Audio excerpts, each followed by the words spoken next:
La foire de fin d'année de Bamako a accueilli le maire du district de Bamako, Adama Sangari. Le programme sur l'éducation sexuelle a été abandonné par le gouvernement. 7 suspects ont été arrêtés après le massacre des civils Peul. Voilà pour les titres. Merci d'être avec nous 19h en temps universel.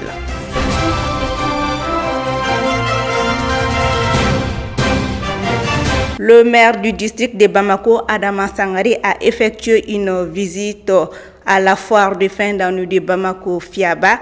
Il était accompagné d'une forte délégation pour une visite guidée de la commission d'organisation de cette édition 2018 de la Fiaba. Le maire du district de Bamako, très impressionné, a remercié la Chambre de commerce et d'industrie du Mali pour cette bonne organisation. Suivant ce reportage, Maïmouna Koulibaly, Mounir Djiri.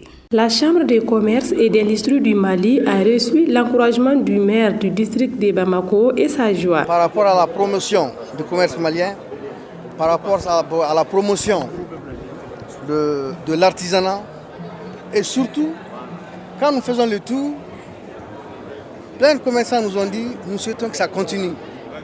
Ça voudrait dire que l'organisation est bonne, ça voudrait dire que les recettes s'améliorent auprès de ces commerçants, ça voudrait dire que l'atmosphère est si accueillante.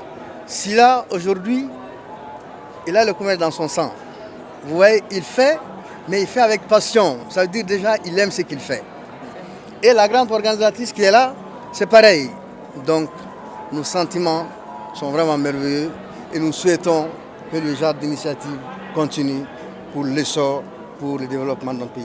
Le président de la commission d'organisation de la FIABA 2018 a expliqué l'objectif de la visite du maire et ses délégués. Nous avons innové lors de cette FIABA d'inviter les hautes personnalités du pays à venir à des visites, pour des visites guidées, pour leur permettre eux aussi de comprendre comment les choses ont été mises en œuvre, et comment les choses évoluent et aussi leur permettre de participer à la fête.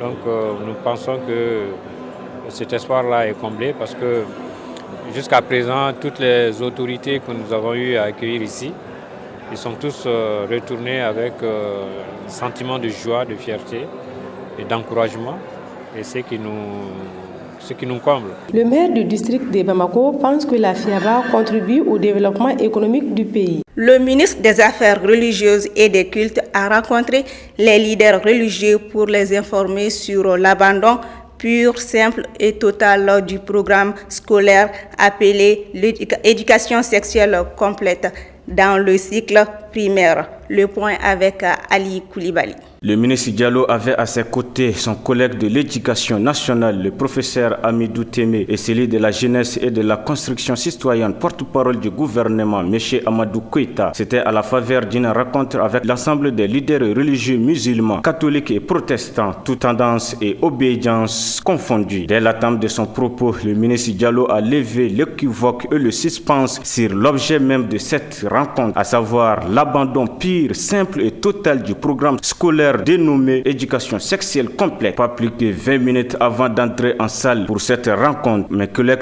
et moi avons reçu un appel téléphonique du premier ministre, chef du gouvernement, M. Soumelou Boubei Maïga, pour confirmer l'abandon total et sans réserve de l'éducation sexuelle complète comme programme scolaire dans le cycle primaire de notre pays. C'est en conformité avec l'annonce faite par le président de la République, chef de l'État, lors de son adresse solennelle à la nation pour le nouvel an 2019. Le secrétaire général du Haut Conseil islamique et porte-parole de la communauté musulmane, le professeur Mamadou Djamoutani, a salué cette annonce comme un grand soulagement pour le bonheur de toutes les personnes attachées à notre religion et nos valeurs sociétales. L'annonce du ministre Diallo nous a heureusement coupé l'herbe sous le pied parce que nous avions rédigé une lettre à son attention pour demander aux plus hautes autorités, à travers lui, l'abandon pur et simple de ce programme dont nous ne voulons même pas entendre parler. Le porte-parole du monde chrétien, le délégué général adjoint de l'association des groupements d'églises et missions protestants évangéliques au Mali, Souriba Joseph Kamara, a abondé dans le même sens pour rendre grâce à Dieu pour cette bonne nouvelle annonçant l'abandon de ce programme scolaire avant de saluer le courage et la sagesse des plus hautes autorités du pays pour cette mesure. Le jeudi 3 janvier 2019 a été déclaré jour de deuil national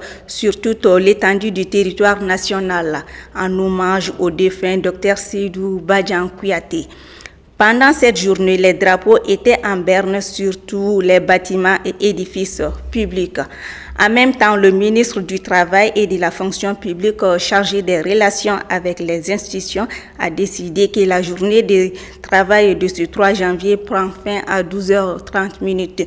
Vous pourrez suivre dans notre prochaine édition les funérailles nationales du feu Dr Seydou Badian Kouyaté. 7 suspects ont été arrêtés après l'attaque d'un village peul faisant 37 civils morts et de nombreuses habitations détruites. L'association Tabital Poulakou prend le gouvernement pour responsable de cette situation qui se détériore de jour en jour. De son côté, le mouvement d'autodéfense Dana Amassagu condamne ces actes et les qualifie de barbarie. À lui, Koulibaly. Mardi 1er janvier, des hommes armés habillés en tenue de chasseurs traditionnels d'Ozo ont attaqué le village de Koulongo, le cercle de Bankas aux environs de 5 h du matin. Selon le communiqué officiel, 37 morts ont été enregistrés et plusieurs blessés, tous des civils. Aussi, de nombreuses habitations ont été incendiées par les ravisseurs. Dès que le gouvernement a été informé de cette grave situation, il a ordonné le déploiement dans le village attaqué et ses environs d'un détachement des éléments de forces armées et de sécurité afin de sécuriser la zone. Des ratissages sont également en cours en vue de procéder éventuellement à l'arrestation des auteurs de ces crimes ignobles qu'aucun antagoniste communautaire ne saurait justifier. Le procureur de la République de Mopti a été saisi au fin de diligenter des enquêtes. D'ores et déjà, le gouvernement donne l'assurance que les auteurs de ces crimes seront punis avec toute la rigueur de la loi et appelle l'ensemble des communautés de la zone centre au calme. Une délégation mandatée par le gouvernement s'est rendue dans le village endeuillé. La fermeté du gouvernement contre tout ce qui crée l'insécurité est permanente et sa détermination sans faillite. Le gouvernement réaffirme son engagement de poursuivre le processus du désarmement, démobilisation et réinsertion et le processus de dialogue intercommunautaire. Ces témoignages sont soutenus par le mouvement d'autodéfense Dana Amassagu au pays d'Ogon qui fait savoir une attaque commise par des individus armés sans donner plus de précision sur la nature des assaillants. Dana Amassagu est revenu sur le bilan lourd. Le mouvement d'autodéfense Dana Amassagu au pays d'Ogon condamne cet acte barbare commis par les ennemis de la paix. Le mouvement d'autodéfense Dana Amassagu au pays d'Ogon apporte par le présent communiqué un démenti formel sur les informations qui circulent dans la presse précisant que les assaillants sont des éléments du mouvement d'autodéfense Dana Amassagu. À cet effet, il informe l'opinion nationale et internationale que Dana Amassagu n'est impliqué ni de près ni de loin dans cette action visant à déstabiliser le pays. Pour l'association Tabital Poulakou, l'État est le garant de la sécurité. En aucun cas, notre sécurité ne doit être sous-traitée à des milices. À la faveur d'une rencontre élargie hier à Bamako, Tabital Poulakou prend le gouvernement pour responsable de la détérioration de la situation sécuritaire. Aux dernières informations, le gouvernement annonce l'arrestation de 7 suspects. Suivant l'actualité internationale. Le signal de l'RFI est coupé dans toutes les villes du Congo, a déclaré à l'AFP le porte-parole du pouvoir Lambert Mandé. Nous n'allons pas laisser une citation mettre l'huile sur le feu au moment où nous attendons la compilation. Les résultats provisoires de l'élection présidentielle doivent être proclamés au plus tard dimanche par la Commission électorale nationale indépendante. La succession du président Joseph Kabila, premier dirigeant congolais, a renoncé au pouvoir sous la pression de la Constitution depuis l'indépendance en 1960. 1960. 3 prétendants se disputent la victoire. Le dauphin et candidat du pouvoir, Emmanuel Ramazani Sadari, et les 2 opposants Félix Tshisekedi et Martin Fayoulou. La correspondante de l'RFI a été privée de son accréditation sur décision des autorités congolaises. Le porte-parole du pouvoir accuse la radio de proclamer les résultats, les tendances, alors qu'il n'a que le président de la CENI qui peut proclamer les résultats et les tendances. La situation regrette le retrait de l'accréditation de sa correspondante à Kinshasa, Florence Maurice, qui n'exerçait que son travail de journaliste professionnel. La radio rappelle qu'elle n'a donné aucun résultat des scrutins présidentiels, législatifs et provinciaux. Burkina Faso, 13 personnes tuées dans une attaque et des représailles intercommunautaires. Au moins 13 personnes ont été tuées mardi dans une attaque d'hommes armés et des représailles intercommunautaires à Yirgou, un village de la commune de Barça-Logo dans le centre-nord de Burkina Faso. Des individus armés non identifiés ont attaqué mardi matin le village de Yirgou et tué 6 personnes dont le chef de village, a indiqué une source sécuritaire sous le couvert de l'anonymat. Selon des témoins, ils sont arrivés à bord de motocyclettes en tirant des coups de feu en l'air. Certains se sont rendus au domicile du chef de village qu'ils ont abattu avec un de ses fils avant de repartir, a-t-elle ajouté. Selon un habitant de Barça-Logo, après le départ des assaillants, des groupes de Mossi proches du chef de village ont attaqué un campement de Peul, accusé d'être complices des terroristes. 7 éleveurs Peul ont été lynchés à mort par ces groupes qui ont également incendié leur case, a confirmé une source sécuritaire, précisant qu'un dispositif de sécurité a été déployé sur les lieux. Les Mossi sont l'ethnie majoritaire au Burkina Faso. Les Peuls sont des éleveurs nomades présents dans toute l'Afrique de l'Ouest qui dénoncent leur assimilation au groupe djihadiste de la région, rejoint par certains membres de leur communauté. Lundi, le président burkinabé Roch Marc Christian Kaboré a décrété l'état d'urgence dans plusieurs régions du pays pour contrer la menace terroriste des islamistes armés. Les enseignants en grève pour réclamer des hausses de salaire en Guinée-Bissau. Ces enseignants ont passé les fêtes de Noël et de la Saint-Sylvestre les poches vides. Le gouvernement a décidé de geler à nouveau leur salaire pour le mois de janvier. Le ministre de l'Éducation nationale menace de recruter dès ce 2 janvier d'autres enseignants à leur place s'ils ne reprennent pas le travail. En Guinée-Bissau, la réaction des enseignants à la menace du ministre de l'Éducation a été immédiate. Comme l'explique un membre du syndicat national des enseignants, si le ministre de l'Éducation met à exécution sa menace de nous virer tous, nous allons poursuivre notre mouvement, nous n'allons pas nous désarmer. Le gouvernement en sera responsable, il expliquera au peuple pourquoi les écoles restent fermées. En grève depuis fin septembre, les enseignants réclament le paiement de plusieurs mois d'arriérés de salaire et de nombreuses primes impayées. Ils exigent également l'adoption d'un plan de carrière, d'une nouvelle grille de salaire alignée sur celle des pays membres de l'Union économique et monétaire d'Afrique de l'Ouest, UEMOA. La Guinée-Bissau traverse une crise politique et financière sans précédent avec des élections législatives en perspective. Le gouvernement d'Aristide Gomez, dont la tâche est essentiellement d'organiser ces scrutins, n'est pas dans une logique de satisfaire aux exigences des enseignants. Le bras de fer engagé entre les parties semble présager d'une année blanche.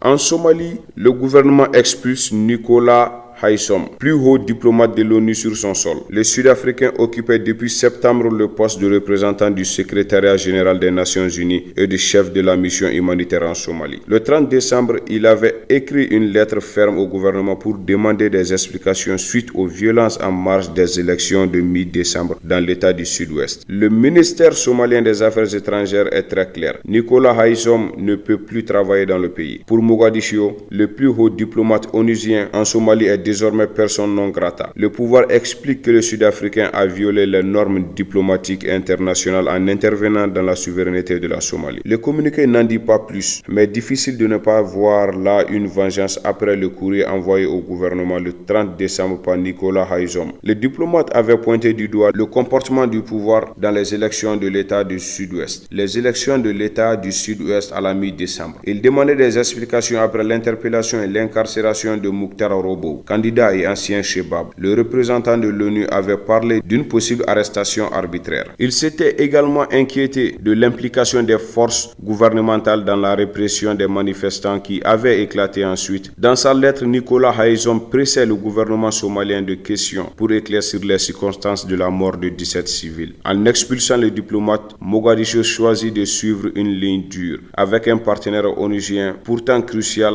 à son fonctionnement et à sa sécurité. L'ONU n'a pas encore répondu. Reste à savoir si l'institution choisit l'apaisement ou l'escalade. Les raisons de l'expulsion de Nicolas Haysom, plusieurs experts estiment que Nicolas Haysom n'a fait que son travail, celui d'appliquer les règles onusiennes en matière des droits de l'homme en surveillant le travail des forces de sécurité soutenues directement par l'ONU. Mais la politique somalienne s'est inventée dans l'affaire. En effet, le pays dispose d'un système fédéral et depuis plusieurs mois, les États fédérés se plaignent du comportement de Mogadiscio, accusé de ne pas partager les ressources et de s'ingérer dans les affaires locales. Dans l'État du Sud-Ouest, le gouvernement central a pesé tout son poids pour faire élire un candidat conciliant. Tout en arrêtant un des favoris du scrutin et en réprimant les manifestations, Haysom a osé demander des explications. Le voilà personne non grata et contraint de faire ses valises 4 mois après son arrivée. Cette décision n'a pas été prise dans la précipitation. Il doit quitter le pays dès que possible. Nous défendrons notre souveraineté et notre unité, a déclaré mercredi le ministre somalien des Affaires étrangères. En punissant ces diplomates chevronnés, Mogadiscio suscite un précédent en prévision des autres élections locales à venir, à commencer par celle de Puntland